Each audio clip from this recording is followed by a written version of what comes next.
वहीं मध्य प्रदेश में चुनाव से पहले एक बार फिर से नजरें SC/ST वोटर्स पर हैं। इसके लिए अब एक समिति बनाई गई है जो इस वर्ग के युवाओं के लिए रोजगार और व्यवसाय को देखकर नीतियां बनाएगी।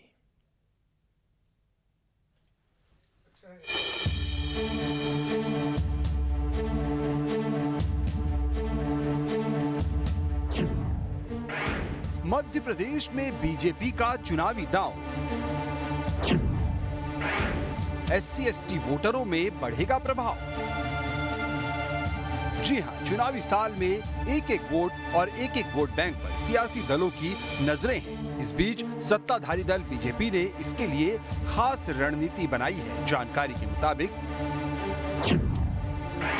मध्य प्रदेश में SC/ST वर्ग के करीब 1.25 करोड़ युवाओं को व्यापार और व्यवसाय से जोड़ा जाएगा। महाराष्ट्र और गुजरात की तर्ज पर इन युवाओं को अवसर दिए जाएंगे। स्वरोजगार और उद्योग में नए अवसर देने के लिए नई नीति तैयार की जा रही है। इसके लिए वित्त मंत्री जगदीश देवड़ा की अध्यक्षता में समिति गठित की गई है। इसमें मंत्री प्रभुराम चौधरी, ओम प्रकाश सकलेचा और राजवर्धन सिंह दत्तीगांव शामिल हैं। ये समिति 1.5 महीने में अपनी रिपोर्ट सरकार को सौंप देगी।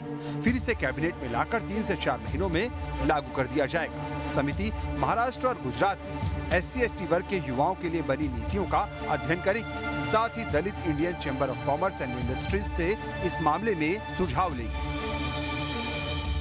तो SC/ST वर्ग के युवाओं के लिए पॉलिसी पर काम हो रहा है। इसके अलावा भी कुछ और बड़े फैसले लिए गए हैं। मसलन निवेश नीतियों एवं रोजगार में वित्तीय सहायता दी जाएगी। उद्यमियों को अंतर्राष्ट्रीय और राष्ट्रीय स्तर पर व्यापार के अवसर प्रदान किए जाएंगे। स्वयं का उद्योग और व्यापार शुरू करने में सरकारी मदद भी दी जाएगी।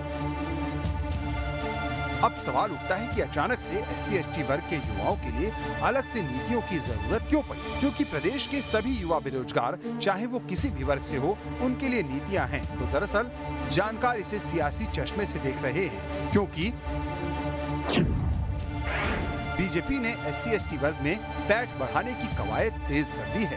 2003 से 2013 में बीजेपी को इस वर्ग का समर्थन मिला था, लेकिन 2018 में इस वर्ग के मोहभंग की कीमत सत्ता गंवाकर बीजेपी को चुकानी पड़ी थी। MP विधानसभा की 230 में से 35 सीटें SC और 47 सीटें ST वर्ग के लिए रिजर्व है। मतलब MP विधानसभा में SC/ST वर्ग के लिए कुल 82 सीटें रिजर्व है। 2018 के विधानसभा चुनाव में SC वर्ग की 35 सीटों में से बीजेपी की 28 सीटें घटकर 18 पर पहुंच गई थी। वहीं ST वर्ग की 47 रिजर्व सीटों में से 2013 के 32 सीटों के मुकाबले 2018 में SC की 35 सीटों में से बीजेपी की 28 सीटें घटकर 18 पर पहुंच गई थी, जबकि ST वर्ग की 47 सीटों में से बीजेपी की संख्या 32 से घटकर 17 पर आ गई थी। वहीं कांग्रेस की सीटें इस वर्ग में 14 से बढ़कर 30 पर पहुंच गई थी। 2018 में बीजेपी की हार का एक बड़ा कारण ST/SC वोटर्स का उससे नाराज होना माना जाता है, क्योंकि अगर रिजल्ट को एनालाइज करते हैं तो पाते हैं कि इन सीट्स पर जो इन कैटेगरी के लिए डिजर्व हैं या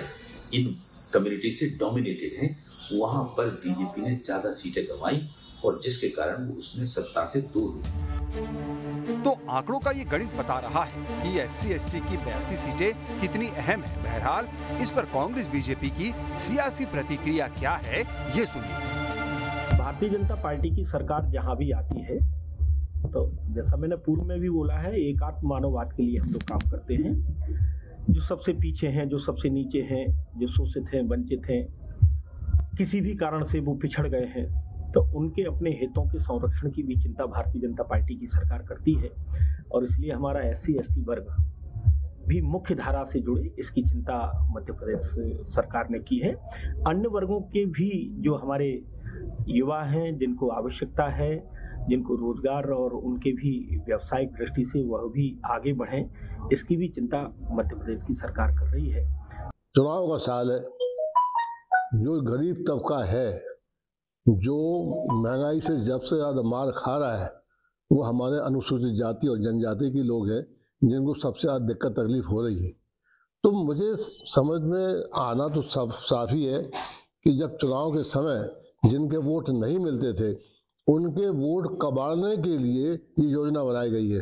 और मुझे पूरा विश्वास है कि जैसा शिवराज सिंह जी बोलते हैं करते, लगभग उल्टा नहीं तो कम से कम उसमें इतना डिले होता है कि मकसद पूरा होता नहीं।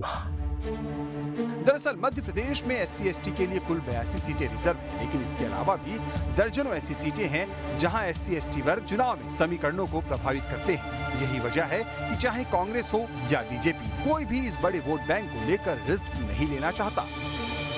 पिछले कुछ सालों से मध्य प्रदेश में बीजेपी जिस तरह से SC/ST वोटरों को साधने की कोशिश में जुटी है, उससे जानकारों का ये मानना है कि आने वाले विधानसभा चुनाव में बीजेपी को शायद ही किसी और वोटरों की जरूरत पड़े। बीजेपी की कोशिश है कि SC/ST वोटर उसे मिल जाए तो आने वाले चुनाव में बेड़ा पार हो जाएगा। लेकिन 2018 के विधानसभा चुनाव में भी पार्टी ने SC/ST वोटरों को साधने की कोशिश की थी, जो कि पार्टी को नहीं मिल पाया और सामान्य वर्ग की नाराजगी रही तो पार्टी सत्ता से बाहर हो गई थी। अब जिस तरह से 1.25 करोड़ इस वर्ग के युवाओं को रोजगार देने के लिए पार्टी ने 4 मंत्रियों की समिति गठित की है, वो इस काम में जुट जाएगी और आने वाले दिनों में पार्टी की कोशिश है कि ज्यादा से ज्यादा इस वर्ग को जोड़ने की कोशिश की जाए। लेकिन जानकारों का ये मानना है कि एक बार फिर से मध्य प्रदेश में 2018 विधानसभा जैसे हालात बन रहे हैं, जो बीजेपी को शायद उतना फायदा नहीं दे सकते। विनोद शर्मा। अब इसमें खबर तो यह है कि बीजेपी ने SC/ST वर्ग में पैठ बढ़ाने की कवायद तेज कर दी है। 2003 से 2013 में बीजेपी को इस वर्ग का समर्थन मिला था। 2018 में इस वर्ग के मोहभंग की कीमत सत्ता गंवाकर चुकानी पड़ी। MP विधानसभा की 230 में से 35 सीटें SC और 47 सीटें ST के लिए रिजर्व हैं। मतलब MP विधानसभा में SC/ST वर्ग के लिए कुल 82 सीटें रिजर्व हैं। 2018 में SC की 35 सीटों में से बीजेपी की 28 सीटें घटकर 18 पर पहुंच गईं। वहीं ST की 47 सीटों में बीजेपी की संख्या 32 से घटकर 17 हो गई। वहीं कांग्रेस की सीटें इस वर्ग में 14 से बढ़कर 30 पर पहुंच गई। और छोटे से ब्रेक लिए यहां पर रुकेंगे। ब्रेक के बाद जब वापस लौटेंगे तो मध्य प्रदेश छत्तीसगढ़ से जुड़ी एक दिलचस्प जानकारी आपको देंगे।